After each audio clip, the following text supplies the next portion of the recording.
एक मित्र ने पूछा है सच्चा सबसे अच्छा जी ने कि कृपया कुछ ऐसी चीज़ें बताएं जिससे एक साधक की सत्य को पाने की प्यास पूरी तरह से जागृत हो जाए,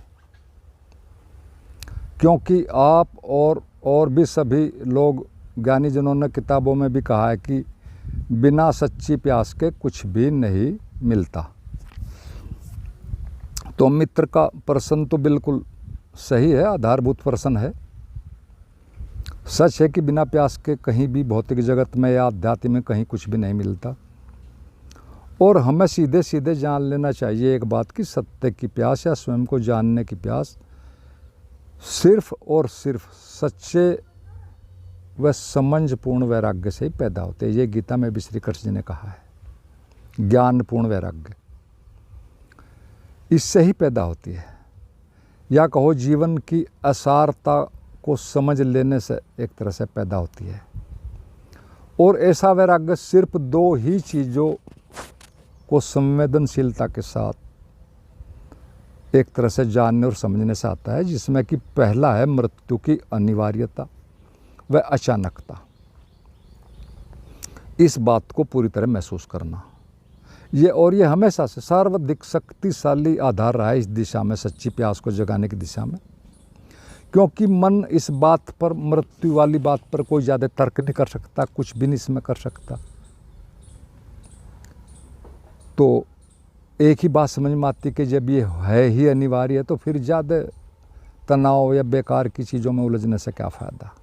और बुद्ध भी, आप सब ने पढ़ाई इसी उससे जागे हैं, मरे हुए व्यक्ति को देखकर ही जागे हैं। जिस दिन मरे हुए को देखा उसी दिन घर छोड़ दिया, चल दिए, और बिना कुछ भी सोचे समझे कि कहाँ जा रहा हूँ, क्या होगा आगे, क्या होगा, क्या प्रोसेस है, कहाँ रास्ता है, कहाँ जाना है, और चल दिए। सिर्फ वैराग्य, सच्ची प्यास। और फिर 6 साल भटकने के बाद एक तरह से बात भी समझ में आई, और तुरंत ही एक तरह से सत्य के दर्शन हुए। और इनके अलावा अन्य भी जितने लोगों ने भी एक तरह से ये पाई है स्थिति जागरण की, वो कहीं न कहीं गहरे में इस तथ्य से एक तरह से ज़रूर प्रभावित रहे हैं, या कहो जागरण की दिशा में इसी से ही एक तरह से गतिशील हुए अंदर से। बाहर चाहे कुछ भी प्रत्यक्ष रूप में उनका दिखाई पड़ा हो, या एक तरह से ऑन रिकॉर्ड आया हो, लिखने में आया हो, सुनने में आया हो, क्योंकि अंदर की चीज़ें दिखती नहीं, वो सूक्ष्म होती हैं, उनका पता भी नहीं चलता। अंदर की सारी चीज़ें लिखी भी नहीं जाती, बताई भी नहीं जाती। और यह इतना ठोस और सच्चा कारण है मृत्यु वाला कि संवेदनशील व्यक्ति से तुरंत एक तरह से प्रभावित होता है, और लगता है उसे बात समझ में आती है कि परमात्मा ने हमें जगाने के लिए ही एक तरह से इस मृत्यु वाली चीज़ को कहो, इस प्रक्रिया को हो, अपनी सृष्टि में फिट किया। वरना तो उस परम बुद्धिमत्ता को, उस परम बुद्धिमान को, सर्वज्ञ को क्या जरूरत थी कि एक अनुभवी व्यक्ति को, एक बहुत कुछ सीखे हुए मनुष्य को उठाया जाए और फिर नए सिरे से ABC से उससे शुरू कराया जाए। तो बात तो यही साफ होती है कि जब तक हम पूरे जाग ही नहीं जाएंगे, यही करे माने जाने का चलता रहेगा। और यही सभी ज्ञानियों का एक तरह से आज तक का मत भी रहा है, और ये चलता रहेगा। इसमें परमात्मा के सामने कोई समस्या नहीं है। समय भी अनंत है, स्पेस भी अनंत है, ब्रह्मांड भी अनंत है। और खैर जो भी हो, ये बातें तो परमात्मा की एक तरह से वही जानते हैं क्या है। लेकिन एक बात हम मनुष्य भी जानते हैं, समझ सकते हैं कि जब कल चले ही जाना है, तो इस फिर सब मोह माया, व्यर्थ के क्रोध, अहंकार, लड़ाई झगड़े, आपाधापी, तनाव, और ये इस तरह के जो झंझटपूर्ण जीवन है, इसको झेलने का मतलब भी क्या है। जब हम ही रहें, एक तरह से नहीं रहेंगे, तो इसके मिलने से भी क्या होगा। और जो मिलता है वो अस्थाई नहीं, हमारे रहते भी बदल जाता है, हमारे साथ नहीं जाता तब भी बदल जाएगा सारा, जब हमारे साथ नहीं जाता।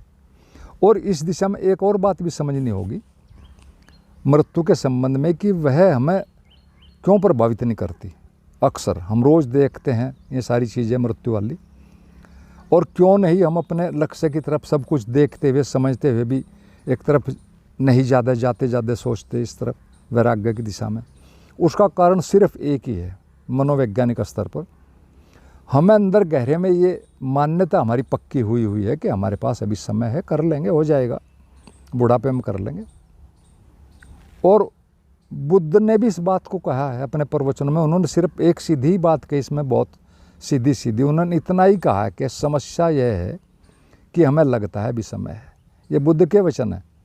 समस्या यह है कि हमें लगता है अभी समय है। और ये दुनिया के सबसे बड़े झूठों में से एक झूठ है, क्योंकि जिस चीज़ के बारे में हम कुछ भी नहीं जानते और हम उसे माने बैठे हैं, और उसमें हम कुछ भी अपनी मर्जी से ना ऐड कर सकते, ना कम कर सकते, ना कोई फेर बदल कर सकते हैं, कुछ भी तो नहीं कर सकते, लेकिन हम उसे माने बैठे हैं, पूरा माने बैठे हैं कि अभी समय है, हो जाएगा। और इस दिशा में एक पौराणिक कथा भी है।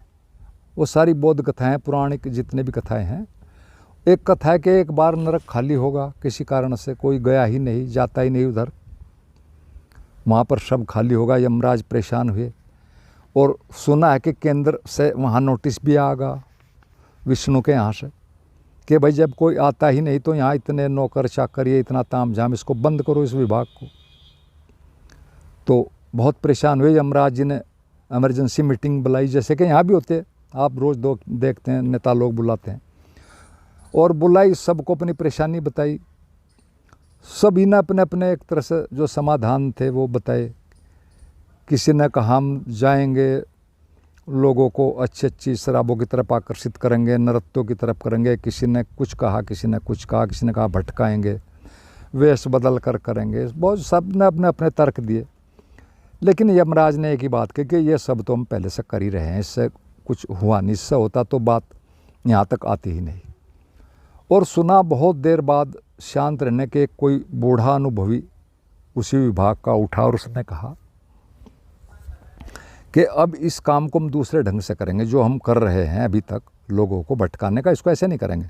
अब हम उन्हें कहेंगे भाई ठीक है, नरक भी है, स्वर्ग भी है, सब चीज़ें हैं। अच्छे कर्मों से स्वर्ग भी मिलता है और बुरे कर्मों से नरक मिलता है। ठीक है, हम उन्हें कहेंगे तुम बिल्कुल ठीक हो, लेकिन अभी तो बहुत समय है, अभी मज़े कर लो, क्या दिक्कत है, मज़े कर लो, जल्दी क्या है, बाद में कर लेना, सुधर जाना, या मरते टाइम नारायण का नाम ले लेना। इस तरह की चीज़ें चलती हैं अध्यात्म में, बहुत सस्ती चीज़ें भी। तो हम ये कहेंगे कि अभी समय बहुत है, टेंशन लेने की ज़रूरत नहीं है, मज़े करो पहले, फिर कर लेना, हो जाएगा, स्वर्ग की तैयारी तो बाद में भी हो जाएगी थोड़े दिनों में। तो इस तरह से हम उनको एक ही बात समझाएंगे कि अभी समय है। और सुना कि इस पर यमराज ने कहा कि हाँ ये ठीक है, ये बात काम करेगी, क्योंकि आदमी इसमें बहुत जल्दी फंस जाता है, पहले ही फंसा हुआ है, बस उसको थोड़ा सा याद कराना है। तो ये सारी चीज़ें हैं। एक ये मैंने मृत्यु के बारे में बताया और वैराग्य को जगाने का एक और दूसरा सबसे बड़ा कारण भी है, या कहो उपाय भी है, जो कि एक सामान्य बुद्धि का व्यक्ति भी समझकर सोचकर वैराग्य की स्थिति में आ सकता है, कि वो यही सोचे, अगर गहरा चिंतन मनन करे कि आखिर ये जो मेरा होना है इसमें मेरा क्या है। मुझे ना कहीं पूछा गया, किसी ने आज तक पूछा, माँ बाप तक ने नहीं पूछा, ना मेरे शरीर बनाने वाले ने कौन बना रहा है, कैसे बन रहा है, प्रकृति की प्रक्रिया क्या है, क्या सिस्टम है, क्यों मुझे यहीं पैदा किया गया, कुछ भी तो नहीं पूछागा। कब तक मैं रहूँगा, कब तक नहीं, यानी मेरा कोई रोल ही नहीं है। सारा प्रकृति एक अंधा सिस्टम चल रहा है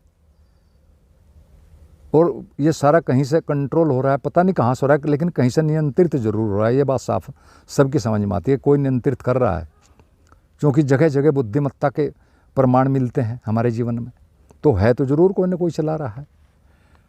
तो ये जो कहीं से संचालित किया जा रहा है या किसी शक्ति से, किसी उसके नियम से, तो फिर उसको जाने बिना, समझे बिना, तो फिर जीने का कोई मतलब तो है नहीं।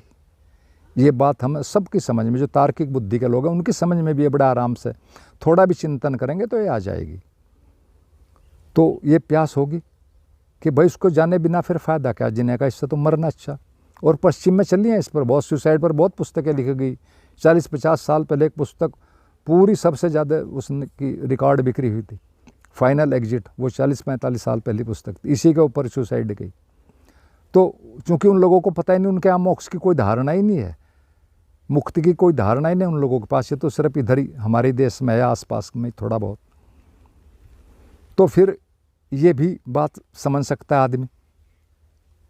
तो जब ये सारा सिस्टम है, कोई बिंदु है, कोई केंद्र है, तो उसको एक तरह से जानना चाहिए। और बड़ी सीधी बात है, जो मुझे मनुष्य योनि मिली, ब्रह्मांड की सर्वश्रेष्ठ वस्तु मनुष्य का मस्तिष्क प्राप्त मिली, तो फिर मैं इसका लाभ क्यों न लूँ। और ये ज़रूर जो मुझे मिला है मनुष्य योनि, और ये ज़रूर किसी न किसी गहरे प्रयोजन के कारण मिला है। और अनेक अनेक लोग इसी शरीर में जागे हैं, पाए हैं। तो ये बात भी हमें इस तरफ ले जा सकती है कि ज़रूर कोई है चीज़, कोई बिंदु है जो लोगों ने पा, मैं भी पा सकता हूँ, और उसके लिए मेरे पास मस्तिष्क है, मनुष्य योनि है। और आज तक की यही सारी जो मनुष्य इतिहास की जो एक तरह से मनीषा है, बुद्धिमत्ता है इस विषय में, उन सब का एक ही इस विषय में वही स्पष्ट मत है कि अपने अंदर एक ऐसा केंद्र बिंदु जरूर है, और उसको पाया जा सकता है कि जहाँ पर पूर्ण विश्रांति है, पूर्ण आनंद है, पूर्ण स्वतंत्रता है, हर समस्या का समाधान है। इसीलिए उस स्थिति को समाधि कहते हैं। समाधि का मतलब ही जहाँ सब चीज़ का समाधान, पूर्ण जागरण है। और इसे अपनी अंतर यात्रा से एक तरह से ये पाया जा सकता है। अनेक लोगों ने पाया है जिन्हें सच में प्यास थी। और यही केंद्र जो हमारे अंदर है, यही संपूर्ण ब्रह्मांड का भी केंद्र होता है, क्योंकि सब के अंदर वही केंद्र है, आधारभूत वही है, सब कुछ का आधार है। और लोगों ने जाना है तो मैं भी जान सकता हूँ। और बाह्य यात्रा से तो कभी किसी ने आज तक पाया नहीं, कोई बात ही नहीं, पा भी नहीं सकता, क्योंकि ब्रह्मांड इतना ज़्यादा विस्तृत है, इतना असीम है। और ये मनुष्य मस्तिष्क ही के द्वारा ही एक तरह से ये संभव होता है, इसी योनि में यही हमें मिला है। और एक और तथ्य यहाँ हमें ध्यान रखना चाहिए, इस ब्रह्मांड में दो चीज़ों के बारे में जितना भी ज़्यादा जान लिया जाए उतना कम, क्योंकि वो दोनों असीम है। पहला मानव मस्तिष्क और दूसरा स्वयं ब्रह्मांड, दोनों असीम है और दोनों एक दूसरे से जुड़े हैं, एक दूसरे से प्रभावित होते हैं, एक दूसरे को करते हैं। ये दो ही चीज़ समझने की, जानने की हैं। और इनमें हम ब्रह्मांड के बारे में बाहर से तो कुछ जान नहीं सकते, लेकिन ये हमारा मस्तिष्क है, इसकी अक्षमता अनंत है, असीम है। तो ये एक तरह से दो बातें मैंने बताई आपको, भी प्यास जगाने के लिए, समझाने के बारे में कही, महसूस करने के लिए कही, एक मृत्यु को समझने की एक तरह से बात, प्रक्रिया, और दूसरी ब्रह्मांडीय प्रक्रिया को थोड़ा समझना, महसूस करना, चिंतन मनन करना। इनके बाद हम एक और बात पर भी थोड़ा सीधी सीधी करते हैं, यानी कर्म के तल पर भी कुछ करने जैसी चीज़ें होती हैं जो प्यास को जगाने में हेल्पफुल है।